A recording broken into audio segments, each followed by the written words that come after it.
अच्छा बच्चों एक और चैप्टर शुरू करते हैं। चैप्टर 5, इसका नाम मैं लिख देता हूँ तुम लोगों के लिए, वर्क पावर एंड एनर्जी।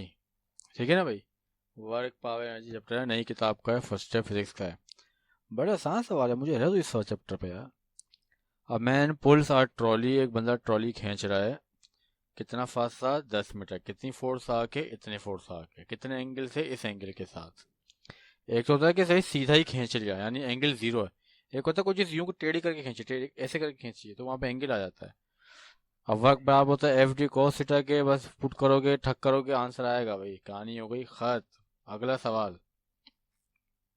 अगला सवाल मैं चला दूं, अगला सवाल।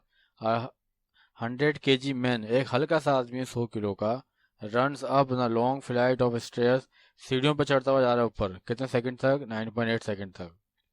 कितनी हाइट कवर कर ली जवान के बच्चे ने? 10 मीटर। पावर निकालनी है उसकी। जब तुमको हाइट मिल जाए ना भाई, तो पावर बराबर है एनर्जी अपॉन टाइम। एनर्जी कौन सी? हाइट वाली, पोटेंशियल एनर्जी, mgh। डिवाइड करो, आंसर आ जाएगा। बस लंबी चौड़ी कहानी करने की ज़रूरत नहीं है। और अगर ये पावर वॉट में आ गई, यही आंसर है। कभी अगर तुमको पावर हॉर्स पावर में कन्वर्ट करनी हो तो 746 से डिवाइड कर देना। ठीक है भाई। अगला सुनो। ये न्यूमेरिकल नहीं है, ये एक मैथमेटिकल सवाल है।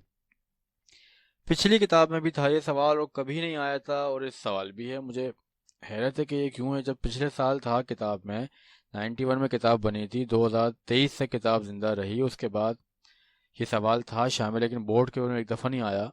तो क्यों? 12 सवाल पढ़ते हैं क्या है। When an object is thrown upward, एक ऑब्जेक्ट को ऊपर फेंकते हैं, it rises to a height of h. How high is the object in term of h when it has lost 1/3 of original kinetic energy? यानी एक object को ऊपर फेंका, जब ऊपर फेंकते हैं तो पोटेंशियल एनर्जी मिलती है, काइनेटिक एनर्जी कम होती है।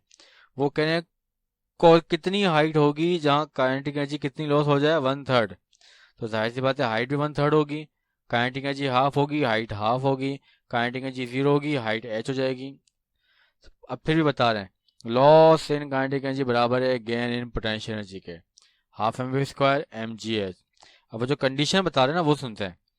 वो करें काइनेटिक एनर्जी 1/3, उस वक्त हाइट कितनी होगी, यानी एम जी एक्स कह दिया हमने उसको। हमने कहा ओके भाई, दो इक्वेशन हो गई।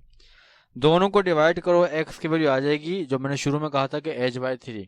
अब इस सवाल का आंसर तो सवाल पढ़ते ही पता चल जाता है, इसलिए पेपर में नहीं आता। हमने इसलिए पढ़ा दिया आपको ताकि आप कर लें ये।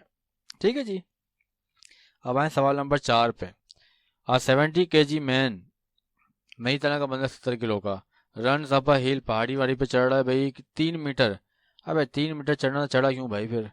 और 2 सेकंड में। वर्क शर्क निकालना है, और क्या निकालना है? पावर निकालनी है। ठक्कर क्या आएगी? पावर बराबर होती है एनर्जी अपॉन टाइम। मैंने कहा था जब हाइट आए तो एनर्जी, एनर्जी कौन सी? पोटेंशियल। पावर आ गई नहीं आ गई? फिर पावर का एक फॉर्मूला होता है वर्क की जबान में, वर्क अपॉन टाइम। वहाँ टी तुमको दिया हुआ है 2 सेकंड, डिवाइड वहाँ जाके मल्टीप्लाई करो, ये आ जाएगा। देख लो भाई इसको, ठीक है ना।